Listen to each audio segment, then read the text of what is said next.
Hello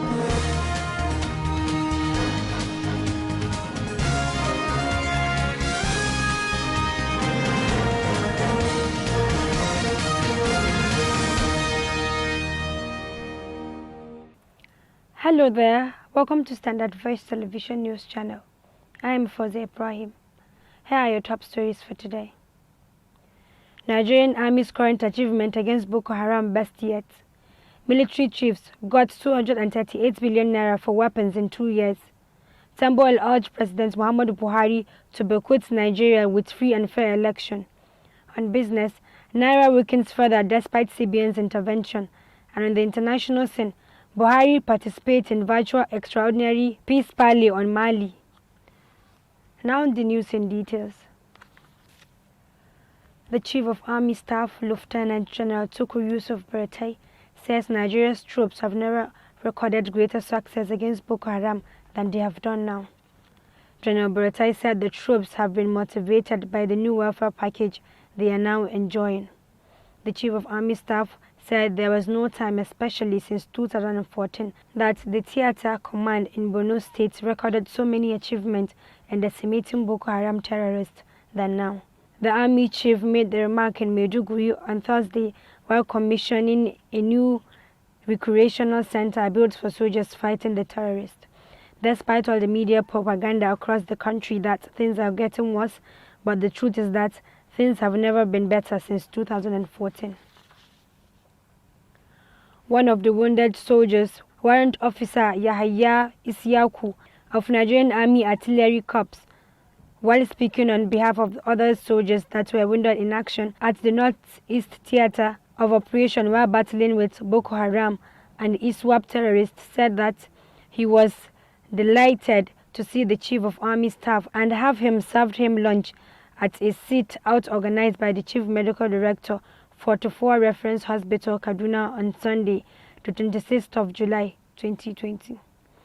The warrant officer said this at the occasion where he and other wounded officers and soldiers were personally served by General Buratai.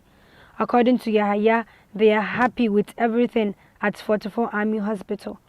He said the nurses and doctors are taking good care of them, while the Chief Medical Director is doing a motherly job at the hospital. She's taking good care of them. The gallant wounded soldiers, who are mostly wounded by the Boko Haram in the northeastern part of Nigeria, enjoyed the hospitality of the Chief of Army Staff, Lieutenant General Tukur Yusuf Buratai, who hosted them to a special dinner in Kaduna. The gesture, which is a symbol of honor to the wounded soldiers by the Chief of Army Staff, was very rare in the history of Nigerian Army. The gallant soldiers, who are recuperating from their various degree of ills and wounds, expressed their happiness to the Chief of Army Staff, Lieutenant General Tukur Yusuf Buratai. The nurses, the doctors are taking good care of us in this very place. The spirit and the zeal as a combatant soldier is in me. So if I can get a very nice prosthesis, my location in Northeast is Sambisa Forest. That is, they call it Bita. That is the deep area of the operation zone. I am ready to go back and attack these criminals. The Chief of Army Staff used the occasion to serve them the food and promised to do more in their welfare. The fight against insecurity across the country is something that we must collectively ensure that we get rid of these criminals. We will continue to improve your barrack facilities. Most of the wounded soldiers sustained their injuries from explosives as a result of their encounter with the insurgents. I am Ibrahim Dosara for SVTV News. The Ministry of Defense, together with the Defense Headquarters, the Army, Navy and Air Force, got over 238 billion naira in 2018 and 2019 to fight insecurity and implement their programs and operations. This is contained in a report from Budget Office of the Federation. The reports, which are the 2018 and 2019 Budget Implementation Report, called by a correspondent from the website of the Budget Office on Thursday, stated that the Defense Military, the DHQ, and the three arms of the military budget over 316 billion naira for its operations and programs in the 2 years. The federal government, however, released about 238 billion naira, which represent about 75% of the appropriation. Within the same period, the spat of the Boko Haram insurgency, banditry and violence in the country have gone up, and at least 71 soldiers have been killed by terrorists and bandits between January and July 2020 alone.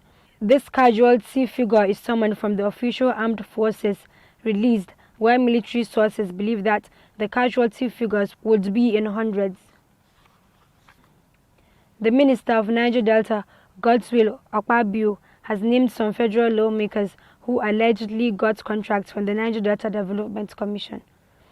The named lawmakers include the chairman of the Senate Committee on Niger Delta, Peter Nwaboshi, whose name was listed against 53 projects. Some of the projects include emergency repairs of Eso Street, Owo Phase 2, Idumo Way Road, via Ojemaye, Otulokpo College, Otulokpo, and the police issue Ani, Uko Road, Isile, Uko in Delta State. Mr. Akpabio also said Senator Matthew Oho-Hyde got 6 projects, Senator James Manager got 6 contracts, while a former Senator Samuel Anyanwu got 19 projects. The former chairman, House of Representatives Committee on the NDDC, Nicholas Mutu, was also named by the minister as receiving 74 contracts, the highest among the listed lawmakers. Some of the projects are emergency roads in Delta, Akwa Ibom, Bayelsa and River State. A few others were simply identified as Ondo and Edo reps. A spokesperson for Mr. Akpabio, Anete Ekong, confirmed that the documents containing the names were part of those sent by Mr. Akpabio to lawmakers investigating the NDDC. Federal Inland Revenue Service is working on a stamp duty palliative package for tenants across the country to mitigate the impact of COVID-19. Executive Chairman Mr. Muhammad Nami made this disclosure on Monday during a live appearance on the popular morning show Your View on TV Continental TVC via video link.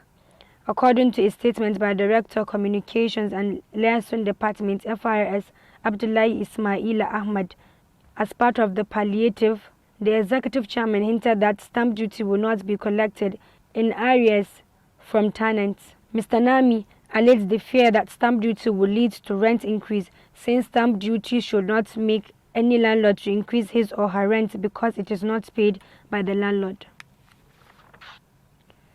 The chairman of the People's Democratic Party Governors Forum, Right Honorable Amin Wazir Tambol, has appealed to President Muhammadu Buhari to ensure that he bequeaths a legacy of free and fair election in the country at any time such opportunities arise before he hands over power in 2023. The foreign chairman, who is also the governor of Sokoto State, made the appeal in Benin, Edo State capital, on Sunday at the PDP's inauguration of Governor Godwin Obaseki as the party's governorship candidate in the forthcoming gubernatorial election billed to hold in September this year. He advised President Buhari that, despite the insecurity challenges his administration faces, he should ensure that free and fair elections are held in the country as he disengaged. He also called on the chairman of the Independent National Electoral Commission (INEC), Prof. Mahmoud Yakubu, whose credentials he described as unassailed, to take a call from his predecessor, Prof. Atahir Jega.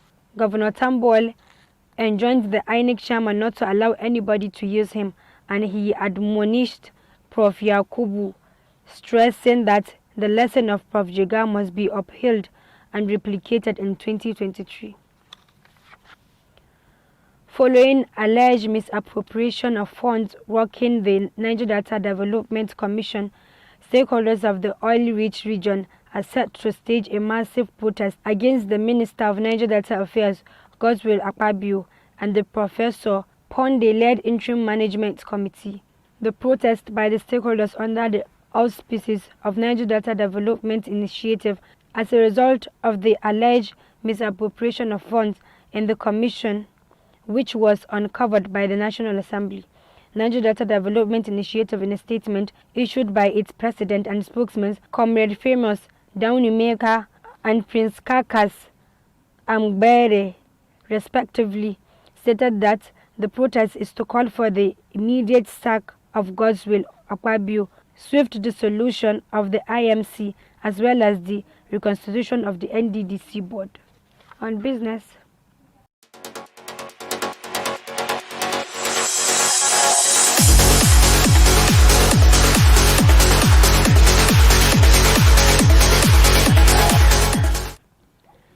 Naira depreciated to new lows across many markets as continuing Central Bank of Nigeria (CBN's) intervention failed to stem the fall of the Nigerian currency at the official and parallel markets. The Naira depreciated against the dollar by 0.3% or 1 Naira to 389.50 per dollar at the official investors and exporters window. Activity level at the importers and exporters window also dropped by 33.2% to $130.3 billion as Nigerians' foreign reserves declined by $86.7 million to $36.0 billion at the weekend. Weekly reviews at the weekend also indicated that Naira dropped by 2 Naira to 472 Naira per dollar at the parallel markets. And on the international scene, President Muhammadu Buhari has joined other West African regional leaders in an extraordinary mediation meeting over the political crisis in Mali. Monday's meeting is sequel to the one held last Thursday in the Malian capital, Bamako, where all sides in the crisis were brought to the table for discussion. It will be recalled that the Thursday meeting ended with a plan to resume the session today, Monday. The President of Niger Republic, who is also chairman of the Authority of Head of State and Government of Economic Community of West African States, ECOWAS, President Mahamadou Issoufou, had on Thursday said that the sub-regional organization will do all it could to address the crisis in Mali. The Thursday's meeting was attended by President Buhari, host President Ibrahim Boubacar Keita, and President Macky Sall of Senegal, Nana Akufo-Addo of Ghana, and Alassane Ouattara of Cote d'Ivoire. The representatives of Oppositional Alliance, M5, and civil society organizations also briefed the leaders on their position over the crisis. Nigerians who are desperate to travel to long-haul destinations now go to Benin Republic and Equatorial Guinea to catch international flights. Investigations by this day revealed that these two countries did not close their borders because of coronavirus pandemic. Owing to this day learned that people travel by road to Cotonou in Benin and by boat to Malabo, Equatorial Guinea to catch international flights to Europe and other destinations. A reliable source who also traveled out of the country recently told this day that a lot of Nigerians are in hotels in Cotonou waiting for their flights to different destinations, and airlines like Air France, Turkish Airlines, Ethiopia Airlines, Royal Air Maroc, Brussels Airlines, Tunisia Rwanda Air, and Air Burkina Faso to the operation to the West African countries. That has been the news from Standard Voice Television. To end the news, a quick look at the major headlines. Nigerian Army's current achievement against Boko Haram best yet. Military chiefs got 238 billion naira for weapons in 2 years. Tambuwal urged President Muhammadu Buhari to boycott Nigeria with free and fair election. On business, Naira weakens further despite CBN's intervention. And on the international scene, Buhari participates in virtual extraordinary peace parley on Mali. That has been the news. On behalf of the production crew, Head of News and Current Affairs, Ibrahim Gabatinov, I am Fawzi Ibrahim. Have a nice day.